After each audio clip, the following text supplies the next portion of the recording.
Good morning, everyone, and welcome to our weekly Parsha class. Parsha of Mikeitz. It's also Chanukah, so it is a special day, special week. We're going to discuss a little bit of the beginning of the Parsha and see a connection to Chanukah, maybe give a little insight on the holiday of Chanukah. So the Parsha of Mikeitz opens up with Pharaoh having dreams. Now, we know about dreams already. Someone who has been studying from the beginning of the Torah, they've come across multiple dreams. We have the dreams of Jacob. He has the dreams of the ladder. He has the dreams that he had when he was by his uncle Lavan. We have the dreams of Joseph the dreamer. We have the dreams of the butler and the baker. So there were many dreams. And this is another two dreams to add to the list. Pharaoh has dreams. Remember, this is 2 years after the end of last week's parsha. After Joseph interprets the dreams of the butler and the baker, and he gets it correct, that he predicts, based on the dream, that the butler will be returned to his post, and once again pour wine for Pharaoh, and the baker will be hung, will be killed. And that's exactly what happened. And Joseph requests of the butler and says, listen, remind Pharaoh of who I am. Tell him that I don't deserve to be here. I haven't done anything. Maybe he could pull some strings with the Sad Hatabachim, with the chief butcher who has put me in this place. Maybe he could take me out. And we know that 2 years went by, and the butler did not remember the Jewish inmate who helped him out so much, and until this week's parsha. So Pharaoh has 2 dreams. The first dream, perhaps we'll read this inside. The opening of the parsha. Vayihi mikeitz shnosayim yamim. It was at the end of 2 years since what happened previously. Now Pharaoh himself has dreams. He is standing on the Nile River. And suddenly he sees that from the Nile there are animals emerging.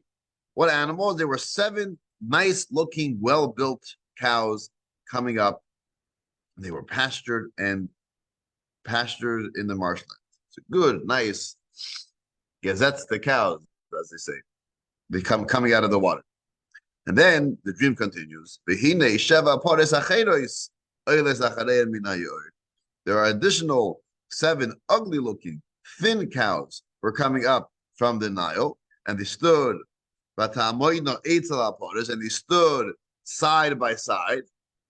The fat cows and the skinny cows stood side by side on the bank of the Nile. And then the drama occurs. What happens now? So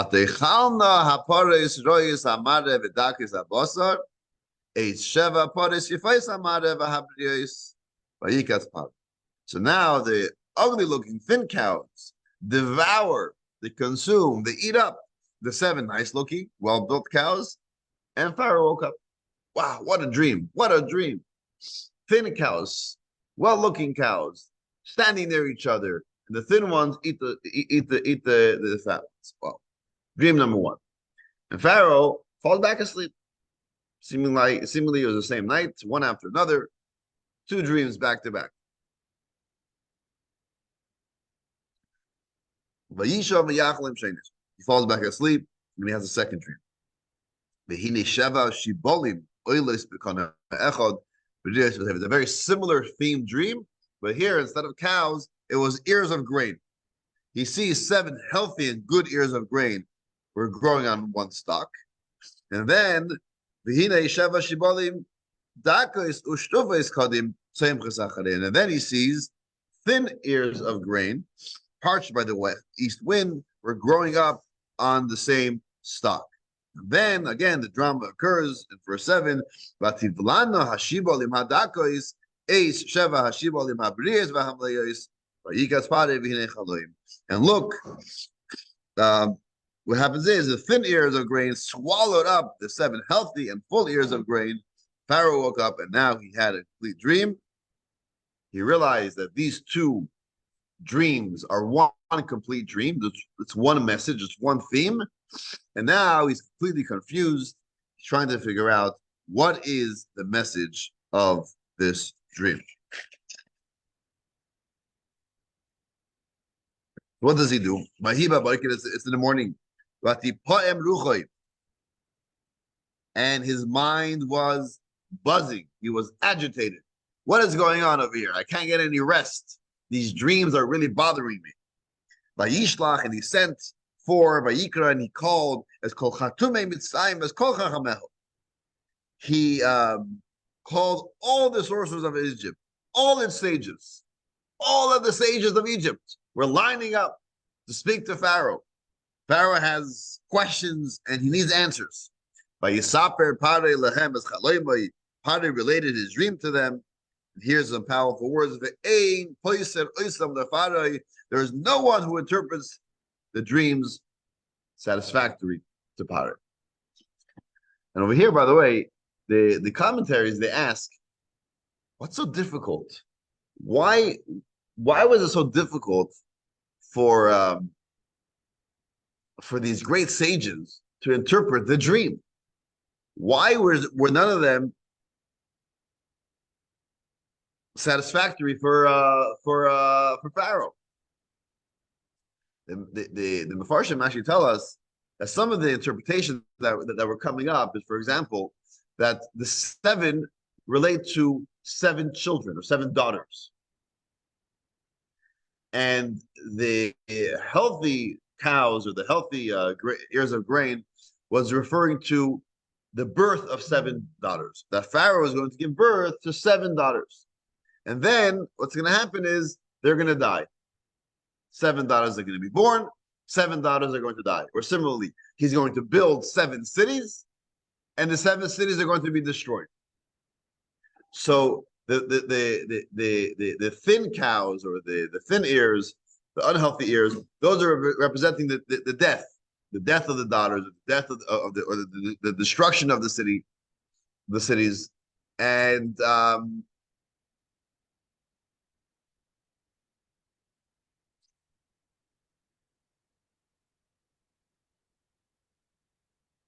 right, and this is something that he wasn't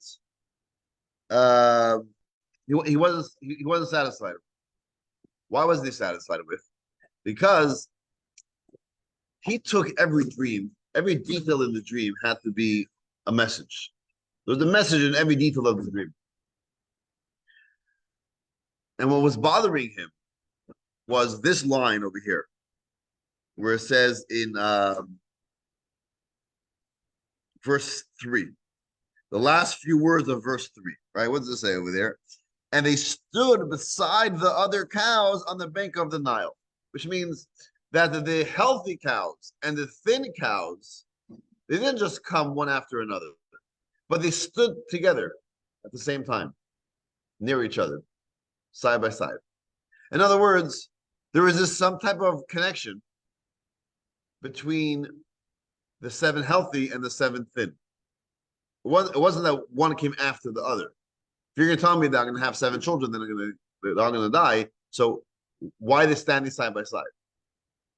Why are the healthy and the unhealthy standing? That detail was bothering Pharaoh.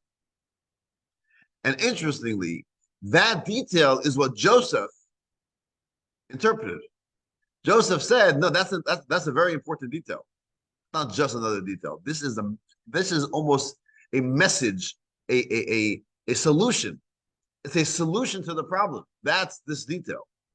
So when they brought Joseph, as the story continues, where the butler comes and says, "Oh, I remember 2 years ago there was this young lad, the slave, the Jewish slave that was there in the prison and interpreted my dreams.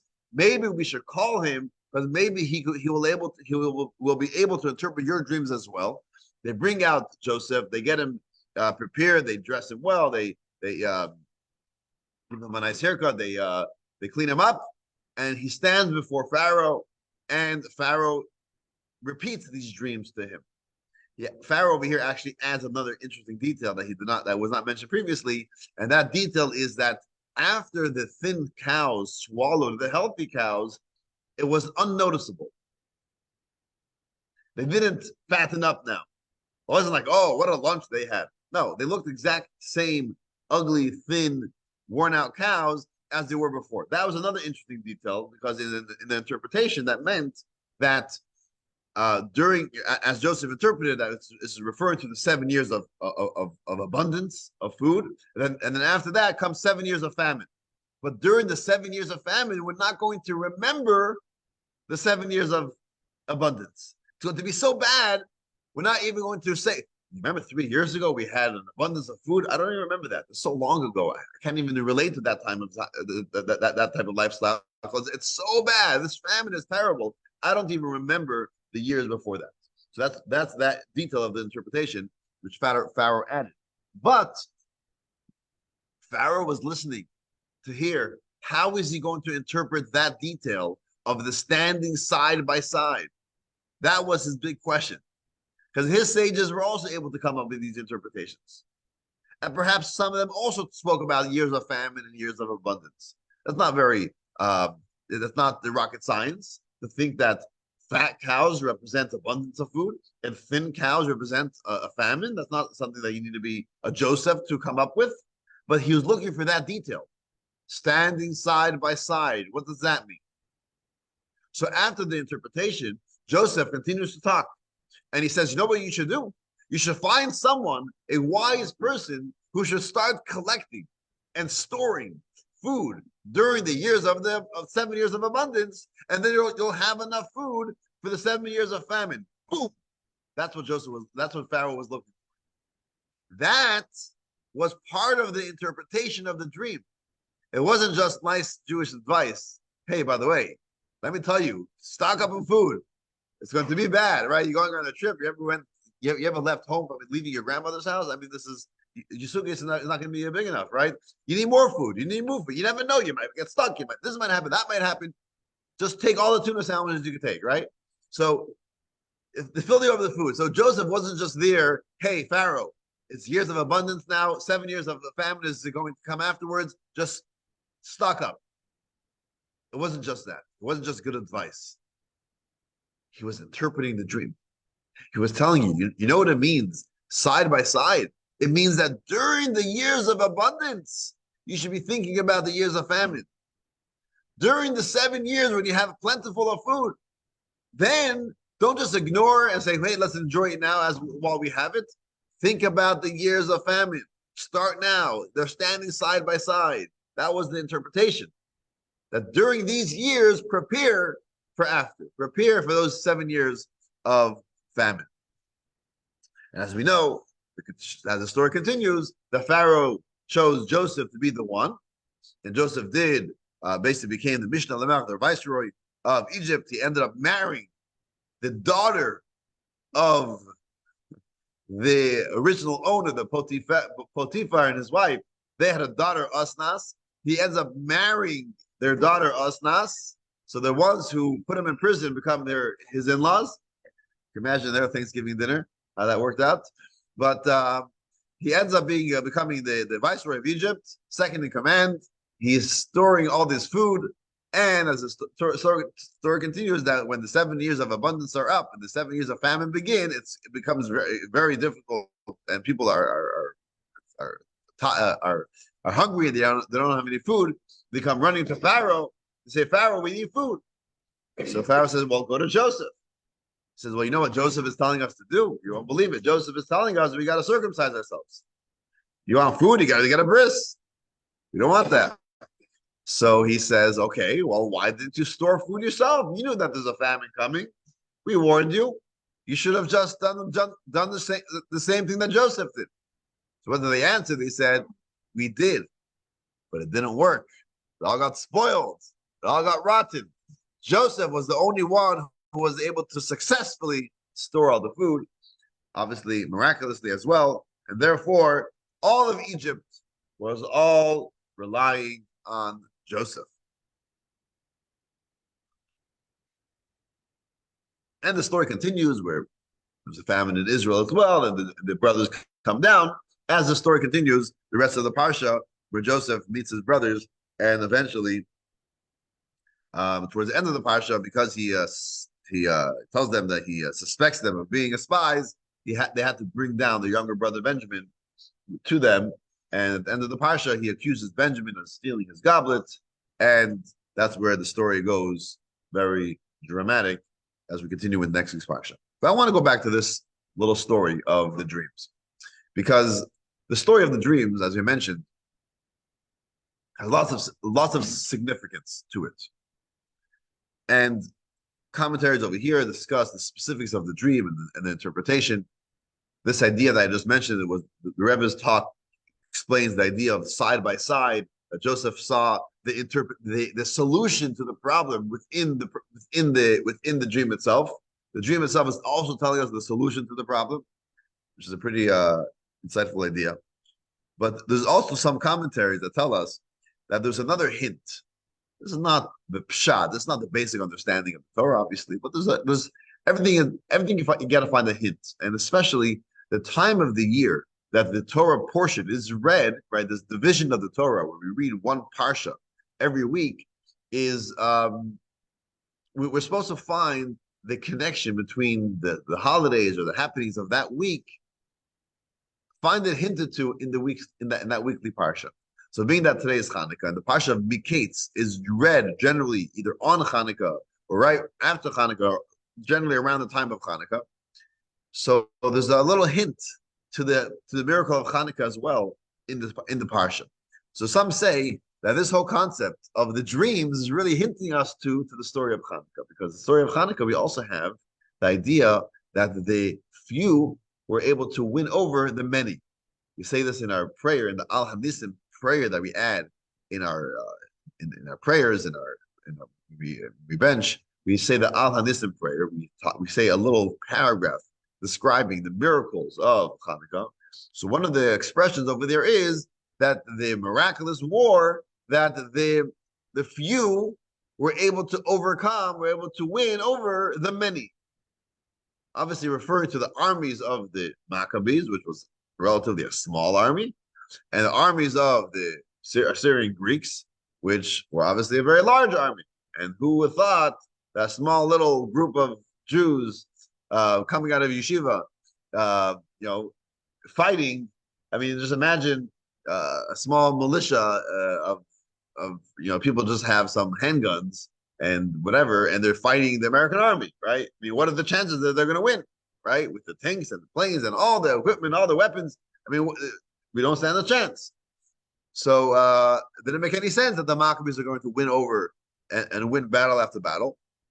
And that's what happened. So some say that this is hinted to in the dream of Pharaoh, because the dream is the idea that the thin cows swallow the healthy cows. So the healthy cows is talking about is like hinting to the Greeks, the army of the Greeks. They were the healthy cows, the many, the strong, and the Jewish group, the Jewish army is hinted to in the thin, unhealthy cows, where they're thin, they're weak, and nevertheless, the thin swallowed the fat. So that is what some people say is a hint to the story of Chanukah. So that would be a good segue to talk a little bit about the holiday of Chanukah. So Chanukah, we know the story. And if you read some of the history of the Chanukah, we know that the story of Chanukah happened over many years. It wasn't just a quick story that happened over a few weeks, a few months. It was many, many years in the making. And it started with the Jewish people once they returned to Israel after the story of Purim, right? After the 70 years of being away in the diaspora. Many returned to Israel. Many actually didn't return, but the ones who did return to Israel, they started it was a very difficult type of life in Israel at the time, spiritually, I'm saying, because it wasn't like the first temple era where the Jewish people were in full control. We had King David, we had King Saul, we had King Solomon, right, who finally conquered Israel. There was peace in this time, and we had the temple. We had the Second Temple era was very difficult. There were various other empires who were ruling Israel. Jewish people were not the rulers of Israel, and depending on who was there, it was either more or less difficult for the Jewish people. They had permission to build their temple, even though originally they got permission, then it was taken back, then they got permission again. They had the temple. The temple itself initially was a very meek, a very simple, toned down temple, but then eventually later on it was rebuilt by Herod, and he built a beautiful, beautiful, magnificent temple. But the state of Judaism was not the same. And eventually the Assyrian Greeks took control over Judea, over Israel, and they started Hellenizing the people. In other words, the fight of the Chanukah was less about the survival of Jews. It was more about the survival of Judaism. In contemporary times, it's interesting. We could compare it to the difference between communism, let's say in the Soviet Union, right, Stalin, or Nazism, like Hitler, Yamach Shema, right? So they were both fighting Jews, but perhaps you could say the difference is that with Hitler, Yamach Shema, he was looking to kill every single Jew, no matter their Jewish beliefs, no matter their involvement in Jewish religion, no matter if they identify as a Jew. There are many, many completely assimilated Jews who were very much involved in the German society and culture, and very little of a Jewish identity. But when it came to the Holocaust, when it came to the war, they didn't differentiate between them. If you're Jewish, you had Jewish blood, that was it. We're going to annihilate all Jewish people. Almost like, or not almost, exactly like Hamas, the terrorist, Yamach Shema, right? No matter if you are a peace-loving person, right? You know the story that one of was it Moses or one of the elderly women who were released in the last week or two with this hostage deal in Israel. So one of them, many of these people that were killed, unfortunately, in Be'eri and Re'im and these places, they were actually peace-loving people. They were involved in these organizations to bring harmony and bring peace between Israelis and Palestinians. And in fact, being that they were living on the Gaza border, many of them had a lot of interactions with the residents of Gaza. And there were actually organizations where they would bring them together and have festivities together and have communication. The idea was we're having peace with each other, right? We're neighbors, or two sides of this wall, but we can live together. Unfortunately, some of these people who were officially regular Gazan residents who were involved in these organizations, they were the ones who were actually part of Hamas. They were terrorists themselves. But this woman says that when she was in captivity in the tunnels, in the underground in Gaza, she says that Sinwar Yamach Shemai, the head terrorist of Hamas, he himself came to visit the hostages. Some say it wasn't actually Sinwar, it's another high-ranking Hamas terrorist, but either way, some high-ranking person comes by, and she starts to question him and confront him. And he says, we are peace-loving people. We are the ones who wanted to make peace with you. Why are you doing this to us? And he was quiet. He was quiet. And I think the message is that a Hitler doesn't differentiate between peace-loving, non-peace-loving, religion, non-religious. No matter who you are, if you're Jewish, we kill you. That is one type of fight and struggle that Jewish people had. And the truth is, that is more the typical historic trouble and struggle that the Jewish people had. Most wars, most issues that Jewish people had is people who wanted to kill the Jewish people. That's what it was. Communism perhaps was a little different. Communism was more a war against the religion, right? The ism of it, right? If there were many, many Jews who joined communism. Some of them idealistically believed in it. Some of them just they don't want to get into trouble, so they drop their religion. And if you drop your religion, you just send your children to the communist schools and you just kind of go along with everyone else, you were fine. And that's what happened after so many years of communism in Russia, where finally, after the fall of communism in 1990, Judaism was almost lost because it was a generation or two of people being afraid to even talk about the Judaism. So there were hundreds of thousands of Jews. There were many, many, many, many Jews in Russia. Until today, there are many Jews in Russia, but Judaism was being was almost lost. Right? It was the Judaism, right? And the same is true with the story of Chanukah, right? Some people also compare the Chanukah to Purim, right? Purim was more of any Jew was going to be killed, but Chanukah was about the religion. What happened was they started to Hellenize, right? In Greek philosophy, they put a strong emphasis on intellect, on understanding, on philosophy, try to understand things. And therefore, anytime people would come and start to say things about God, just believe in God, have blind faith, things, miracles, things that doing things that perhaps don't, even though we don't understand it, we should do it anyways. That element of trust and belief in God and that part of Judaism, that's what they were saying. This doesn't make any sense. If you understand it, if it makes sense, go for it. It's important to enhance your life with different things, connection with something greater than you. But to have this idea that there's a God that is totally irrational, so totally supernatural, so totally above, that's something that they didn't sit well. They also served their bodies, right? They had a lot of, the gym and the sports, all these things, health, really focusing on the health of the body. That's another thing that they focused on. These ideas slowly creeped in also to the Jewish communities, and this is going on for many years, maybe 200-300 years. Slowly, more and more Jews were leaving the path of authentic Judaism, and they were slowly adopting the ideas of Hellenism.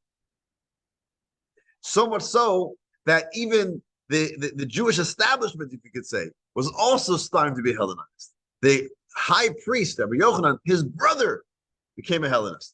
He changed his name from a Jewish name to a Greek-sounding name, and it was really difficult.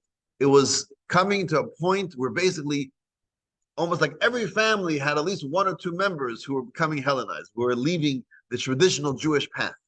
So it wasn't that our existence, our physical existence was threatened. It was our religion, our tradition.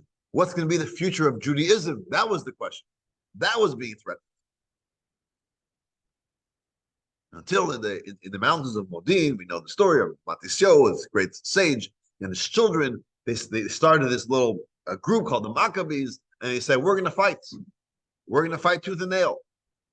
We're going to both uphold authentic Judaism, study of the Torah, doing the mitzvot." Because what happened was eventually they started putting decrees. Originally, it was more cultural.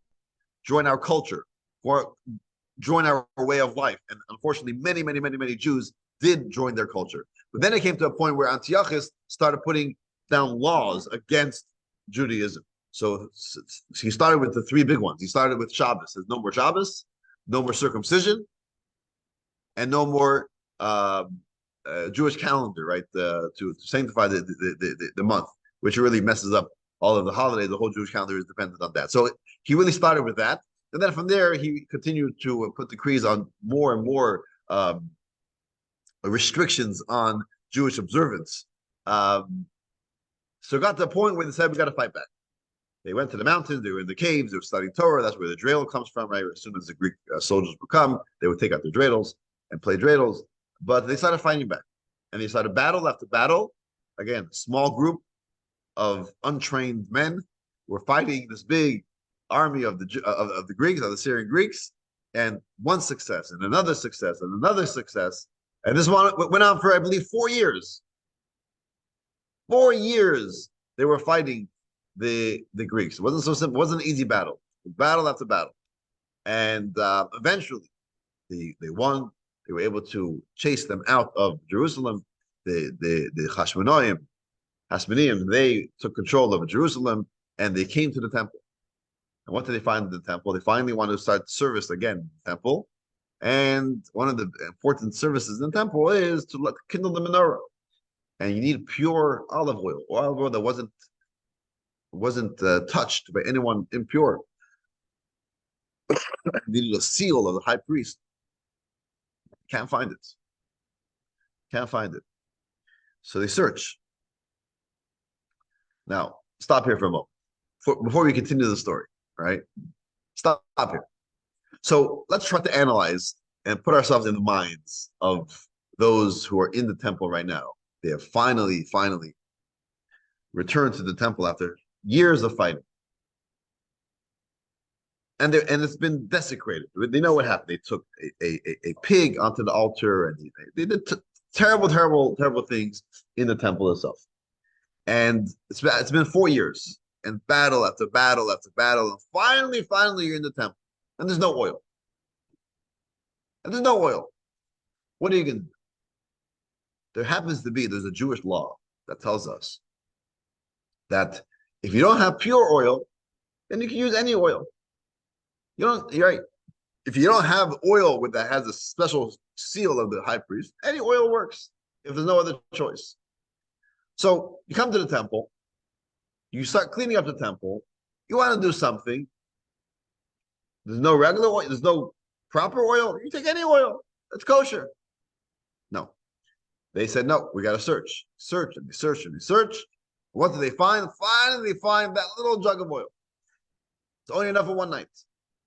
They light it and lasts for 8 nights. So they're able to bring new oil.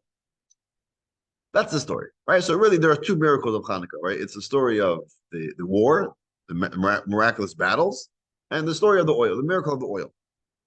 But a lot of the commentaries, when they analyze this miracle of the oil, they ask this exact question. They said, God doesn't make miracles for no reason, right? What is the reason for the miracle of the oil? Why can't we just use any oil? Why are they going to have to make a miracle that the oil shall last for 8 days? In fact, even the fact that they found the oil is also a miracle. Some ask a simple question. If you ever did the math, how many days was the miracle of Chanukah? 8 days, right? Of course, it's the 8th holiday. Wait, was the miracle for 8 days? In other words, day number 1, was there a miracle? You found enough oil to last for 1 day. Okay, so day number 1, there's no miracle because the oil was supposed to last for 1 day. Now, the miracle really began day number 2. So now it's a miracle, right? So I have a candle that usually lasts a half hour. I light it. The first half hour, this is what it's meant to last naturally. Oh, it continued lasting for another 20 minutes. Oh, that's the miracle. So why is the miracle an 8-day miracle? The miracle is really a 7-day miracle plus an 8th day, which are lit naturally. Right? That was one of the questions that people analyze. And there are many answers given to this question. Some say that what they did was they split the oil in 8. So they only put an 1/8 of the oil, even the first day.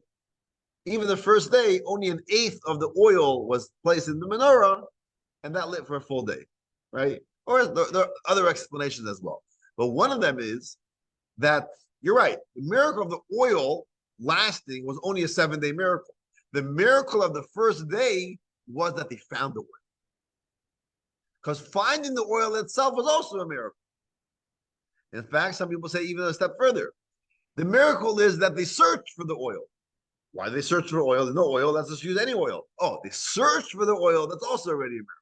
So there's many explanations.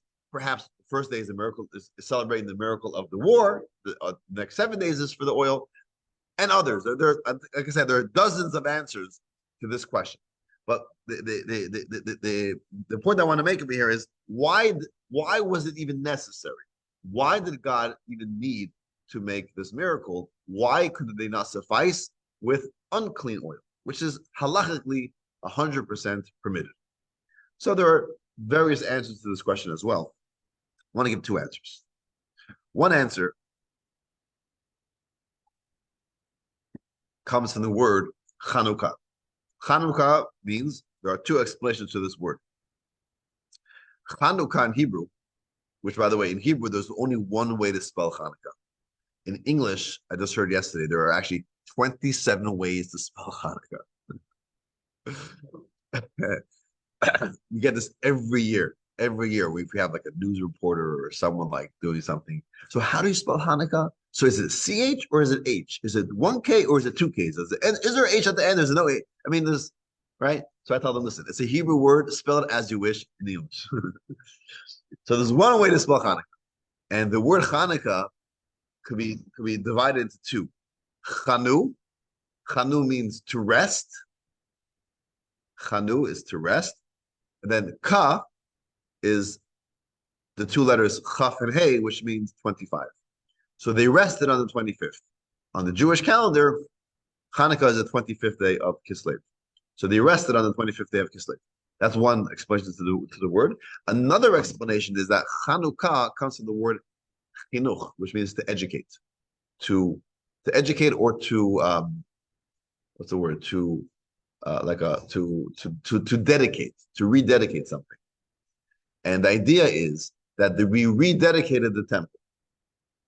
And that's why they wanted to make sure they had the pure kosher oil, because when you begin something, when you start something, you want to start on the right foot. You don't want to start halfway. You don't want to start, we're kind of there, right? If you're opening a new business, if you're opening a store, for example, right? So you want to make sure that day one, opening day, everything is to the T. Everything is ready. All the shelf.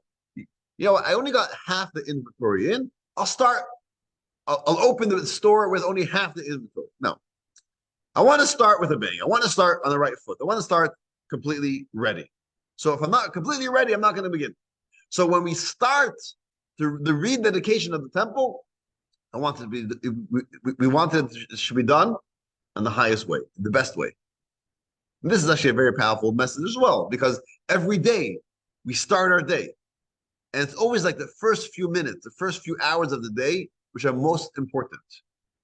We spoke about this once, about setting time to study Torah in the morning hours. We begin the day on the right foot. It's also with education, with our children. We're teaching our children Judaics and regular secular studies. The Judaics should be the first that they study. Start the first few minutes of the day, obviously with the Moda'ani prayer, right? Beginning with the day on the right foot, starting with a prayer. The beginning is so important. So to the beginning of the rededication of the temple, we didn't want to suffice with something which is okay. It's allowed. No, it's not enough.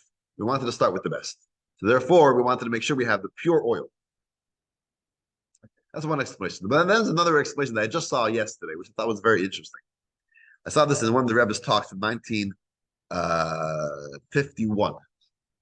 It's like almost like a side note, but I thought it was very interesting. The Rebbe points out that there was like a two-way relationship. Like we did something, so God repaid us with something, right? The fact that we had this miracle, God is repaying us. It's like a gift from us to God, from God to us. Of course, it's a gift, right? We have the holiday of Chanukah. We get presents for 8 days, right? We have all those donuts. We have, right? It's great, right? It's a big gift that God gave us. So God gave us a gift because we went above and beyond for God.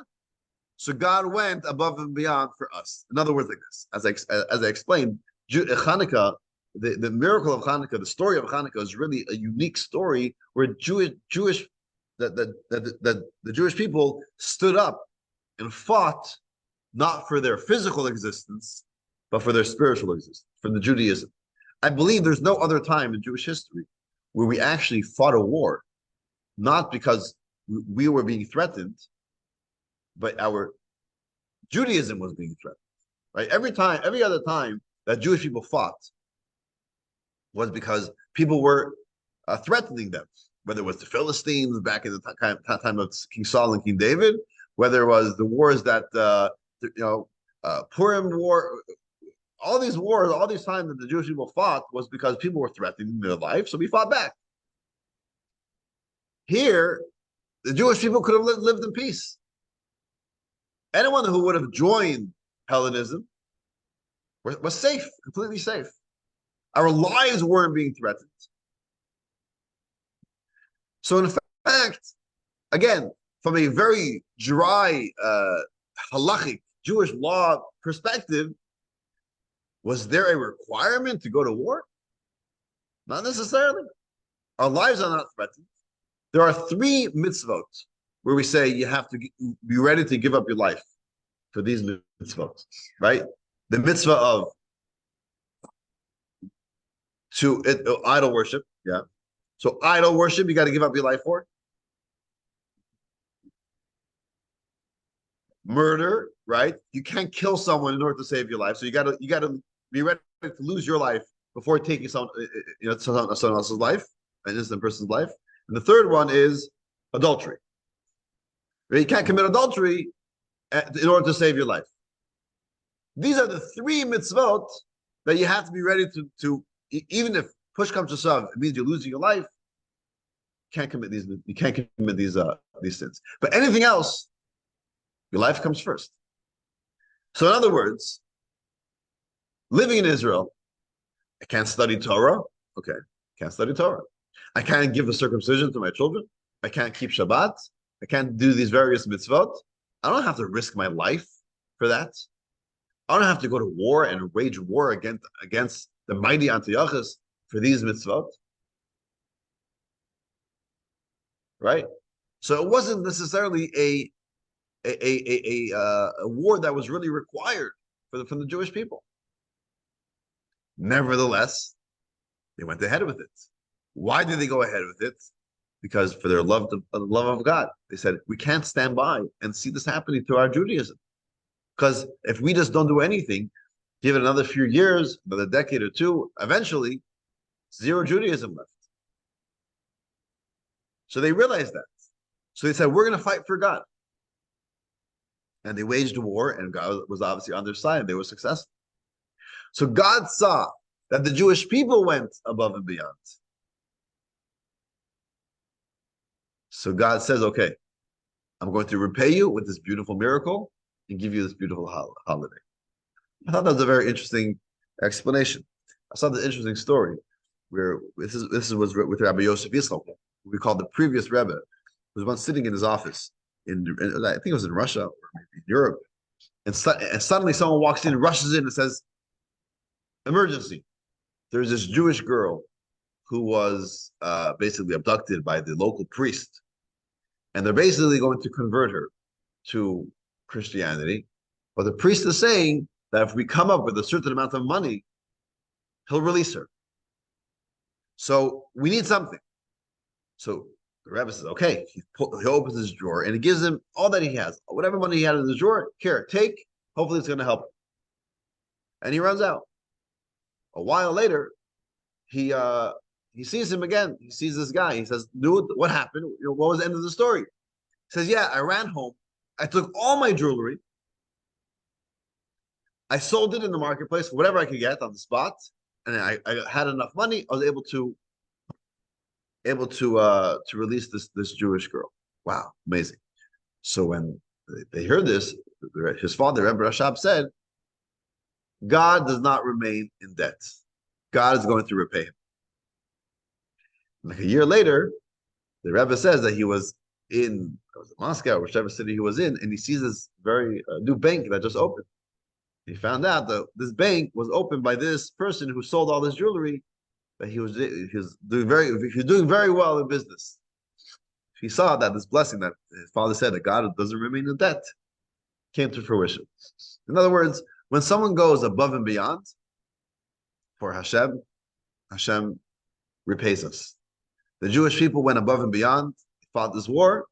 God gave us this beautiful miracle, even though it wasn't necessary. We could have done without the miracle, right? We wouldn't have donuts. We wouldn't have latkes. We would have used any oil, waited 8 days, and then we would have had new oil, and that's fine. Totally permissible. But God says, you went above and beyond for me, I'll go above and beyond for you. I'll bring this about this miracle. I'll allow you to find a small jug of oil, and it's going to last 8 days. As we know, the miracle occurred. Just to conclude with a nice Chanukah story. Again, this happened in communist Russia, where this great chassid, Rabbi Usher Sasankin, who was known to be someone who literally gave up, he was willing to give up his life for Judaism in the communist Russia, and eventually he was caught. He was sent to some type of labor camp somewhere out there in godforsaken Siberia, and it was the middle of the winter. It's Chanukah. If you can only imagine what a winter looks like in Siberia. And he tells one of the other Jewish inmates over there, he says, "Listen, Hanukkah is coming. We got to do something about menorah." He says, "Menorah? Are you crazy? First of all, who has a menorah here? Where do you have oil? Where do you have a match? And also, we have no permission for this. They're going to kill us on the spot if they see us lighting a menorah in these gulags, in these barracks. I mean, we can't do this." He says, "Listen, you want to do it with me? I'm going to do it." He said, "Okay, I'll do it with you." So for a few days or a few weeks before Hanukkah, he starts collecting. They used to give out these baked potatoes. So he would take the shell.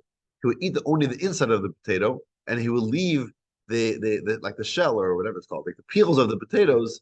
So he has them like cups, right, from these potatoes. And then they used to give out some butter, butter with their bread. So he would always keep some of that little butter and keep it in a little something so that he was able to use that for like oil. And then he took from his clothing, he tore off some threads. He was able to make some wicks. And then they needed fire. I'm not sure how. Somehow they got fire. And the first night of Hanukkah comes, they go to the corner of their, in their barracks over there, and they light the first candle, and it works. They make the blessings, and they're whispering to themselves some Hanukkah songs. Wow, they're able to light the candle, some warmth and light in this darkness and this cold labor camp in Siberia. First night goes by, successful. Second night, they're able to do it again. 2 candles, success. Third night, success. Fourth night, success. It's the 5th night, and again, this time already, other of the inmates, they see what's happening. They also want to join. They see this already. The 5th night, some mysterious thing. They're lighting candles over here in the middle of the night, singing some songs. So people are joining. Suddenly, the chief, Chanukah, whatever it's called, comes in. Everyone freezes. They know that this is it. The end is near. He comes straight to the candles. Looks at the candles. He looks at this Rabbi Usher Sasankin. He says, "Piet." Piet means 5. 5th night. And he says, "Yeah, Piet." Turns around and he walks away. He says, till this day, later when he eventually left Russia, he says he doesn't know exactly what happened. Either this guy was Jewish and saw the menorah and he decided to let it go. And what Rabbi Usher says, that maybe it was Elijah the prophet who wanted to make sure that they were able to celebrate Hanukkah, even in the dark, cold labor camp of Siberia. I'll leave you with that little Hanukkah thought and a little Parsha thought. Thank you for joining us. Have a happy Hanukkah, and we'll see you next week. All the best.